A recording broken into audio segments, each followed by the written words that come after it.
In 1957, police entered an old farmhouse in Plainfield, Wisconsin, and what they found would haunt the world forever.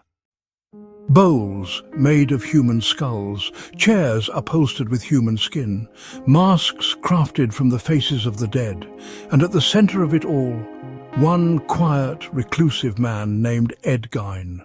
But Ed Gein wasn't your typical serial killer. In fact, he may not have been a serial killer at all. Only 2 murders were ever confirmed. So why has his story inspired some of the most terrifying characters in film history, like Norman Bates in Psycho, Leatherface in the Texas Chainsaw Massacre, and Buffalo Bill in The Silence of the Lambs? The answer lies not in the number of his crimes, but in the disturbing psychology behind them.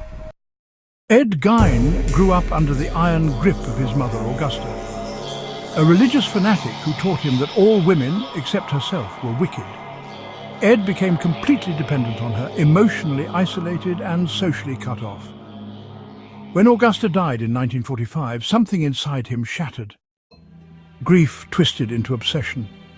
Alone on his decaying farm, Ed began digging up graves of recently deceased women who reminded him of his mother. He wasn't just collecting trophies, he was trying to become her. Gein crafted what he called a woman's suit from human skin in a desperate attempt to resurrect or inhabit the identity he'd lost.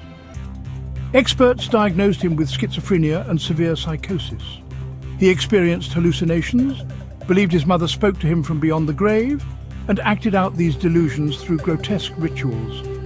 His behavior blurred the lines between identity confusion, necrophilic tendencies, and complete psychological breakdown. Yet Ed Gein wasn't driven by sadism or sexual thrill like most serial killers. His acts came from a twisted form of grief, control, and longing. In the chilling words of one investigator, he wanted to crawl into her skin and disappear. This strange mix of horror, tragedy, and psychosis is why Ed Gein became an enduring cultural figure, not because he killed the most, but because he exposed the darkest corners of human obsession. And that's the true story behind the man who reshaped horror itself. Do you think Ed Gein was truly evil or just a product of extreme mental illness? I want to hear your thoughts in the comments.